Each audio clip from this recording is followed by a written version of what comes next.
మీరందరూ ఈ వార్తలు వినే ఉంటారు.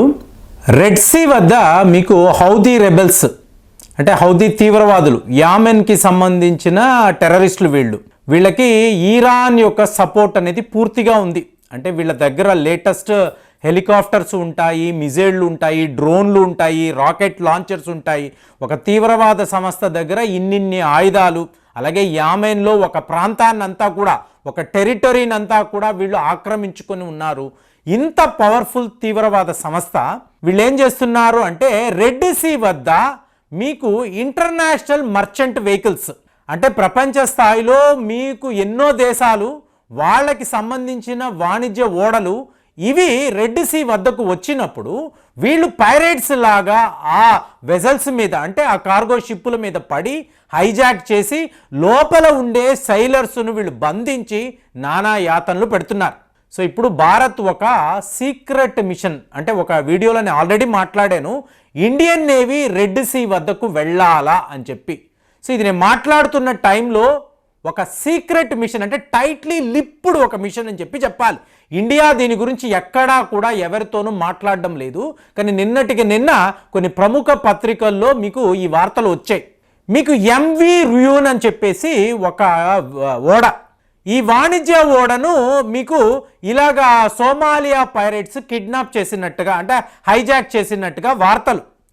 ఇక్కడ మీరు గమనించాలి ఫ్రెండ్స్, మన ఐఎన్ఎస్ కొచ్చి అని చెప్పి ఒక యుద్ధ నౌక ఉంది. మీకు ఇది ప్రిసైజ్ గైడెడ్ మిజైల్స్ డెస్ట్రాయర్, చాలా చాలా పవర్ఫుల్ ఒక యుద్ధ నౌక. సో ఈ ఐఎన్ఎస్ కొచ్చిని మనము ఈ సోమాలియా పైరేట్స్కి సంబంధించి వాళ్ళ నుంచి రక్షించడానికి ఈ అరేబియా సీలో వాడుతూ ఉంటాం. ఎంతోమందికి తెలియదు ఈ వార్తలు.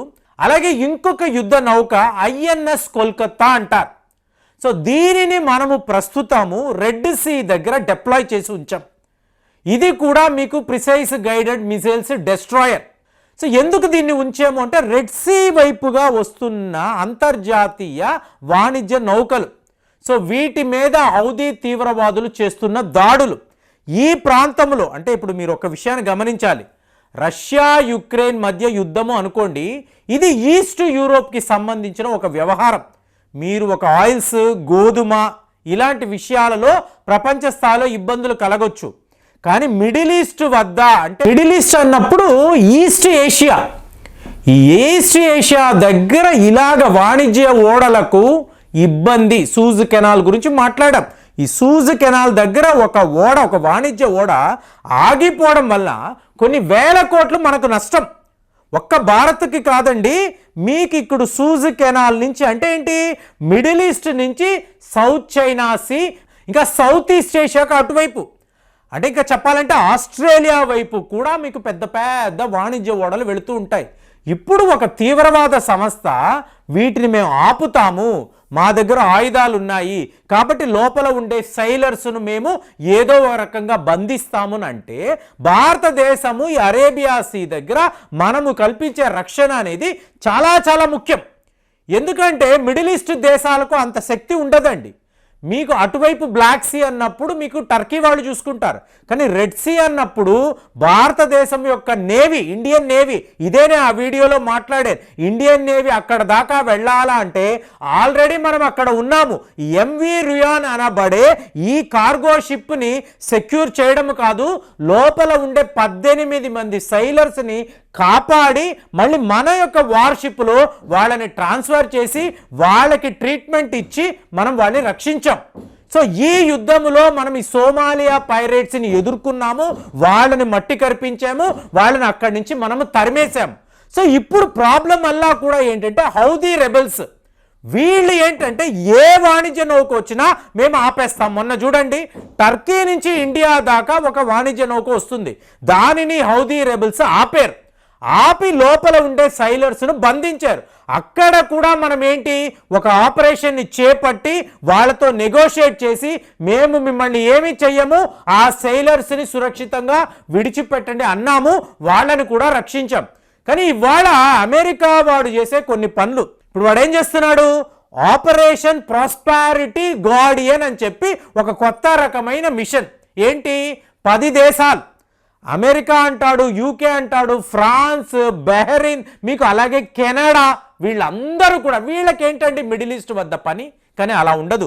అమెరికా వాడు మేము మిడిల్ ఈస్ట్ని రక్షిస్తున్నామని చెప్పి, రెడ్ సీని సెక్యూర్ చేస్తున్నామని చెప్పి మొత్తం వీళ్ళందరినీ కూడా వీళ్ళ యుద్ధ నౌకలంతా కూడా రెడ్ సీ వద్దకు తీసుకొచ్చి పెట్టాడు. ఇప్పుడు భారత్ హౌదీ రెబల్స్తో మాట్లాడడం వేరండి. ఈరాన్ మన మిత్రదేశం. సో మనము ముందు ఈరాన్తో మాట్లాడతాం. మీ హౌదీ రెబల్స్ మా దాకా రానివ్వకండి, మా వాణిజ్య నౌకలను వాళ్ళు టచ్ చేయకూడదు మనం చెప్పగలం. ఈరాన్ వాళ్ళు వింటారు, హౌదీ రెబల్స్కి చెప్తారు, భారతదేశ జెండా కనిపిస్తే నువ్వు ఆపకు, ఆ వాణిజ్య నౌకలకు ఏమి చెయ్యకు, అందులో ఉండే సైలర్స్ భారతదేశానికి చెందిన వాళ్ళు మనం చెప్పగలం. ఇవాళ వరకు అదే చేస్తున్నాం. కానీ ఇప్పుడు ఒక అమెరికా యొక్క యుద్ధ నౌక అక్కడ ఉంది అనుకోండి, హౌదీ రెబల్స్ విడిచిపెట్టరండి. ఇమీడియట్గా రాకెట్లు అంటారు, డ్రోన్లు అంటారు, హెలికాప్టర్లో వచ్చి వాళ్ళు దాడులు చేస్తారు. ఎందుకు? అమెరికాకు ఈరాన్కి మధ్య శత్రుత్వం ఉంది. ఆటోమేటిక్గా యూకే అనండి, ఫ్రాన్స్ అనండి, ఈ దేశాలంతా కూడా ఈరాన్కి శత్రు దేశాల్లాగే కనిపిస్తారు. కాబట్టి ఇండియా ఇష్యూని హ్యాండిల్ చేయడం వేరు, రెడ్ సీ వద్ద మనం ఇస్తున్న సెక్యూరిటీ వేరు. ఐఎన్ఎస్ కొచ్చిని మనం డిప్లాయ్ చేసాము, ఐఎన్ఎస్ కోల్కతాని మనము డిప్లాయ్ చేసాం. కాబట్టి మనము హ్యాండిల్ చేసే విధానం వేరు. కానీ అమెరికా వాడు కలగజేసుకొని అనవసరంగా అటు ఈరాన్ని రెచ్చగొడుతున్నాడు, ఇక్కడ హౌదీ రెబల్స్ని రెచ్చగొడుతున్నాడు. హమాస్ తీవ్రవాదులైతే మేము హౌదీస్తో కలిసిపోయాము, మేము కలిసిమెలిసి అమెరికా మీద దాడులు చేయబోతున్నాము.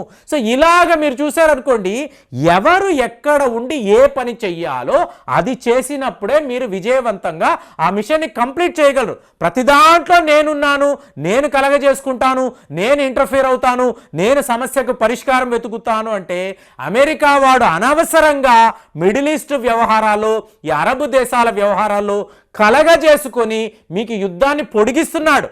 ఆ రష్యా యుక్రెయిన్ దగ్గర అదే చేశాడు, ఇవాళ ఇజ్రాయెల్ హమాస్ మధ్య యుద్ధంలో కూడా ఇదే చేస్తున్నాడు. జో బైడెన్ యొక్క రేటింగ్స్ రోజు రోజుకి పడిపోతూ ఉన్నా ప్రతి వాళ్ళు కూడా జో బైడెన్ని బ్లేమ్ చేస్తున్నారు, బెంజమిన్ నెతన్యాహుని కూడా బ్లేమ్ చేస్తున్నారు. నిన్నటికి నిన్న ఆయన మోదీ గారికి ఫోన్ చేశాడు. ఫోన్ చేసి ఈ హౌదీ రెబల్స్ చూసారా అండి, రెడ్ సీ వద్ద ఇంతంత పెద్ద దాడులు చేసి ఈ వాణిజ్య నౌకలంతా ఇబ్బంది పెడుతున్నాడు, మీరు ఏమైనా చెయ్యండి అంటే ఆల్రెడీ మేము ఈ పనులన్నీ చేసి ఉన్నామని మోదీ గారు ఎక్స్లో మెసేజ్ పెట్టారు. సో మేము ఏం చేస్తున్నామని పెట్టేటప్పుడే ప్రపంచానికి తెలుసు, ఓహో ఇండియా ఇలాంటి ఒక ఆల్ ఇంపార్టెంట్ మిషన్లో ఇన్వాల్వ్ అయి ఉన్నారన్నమాట.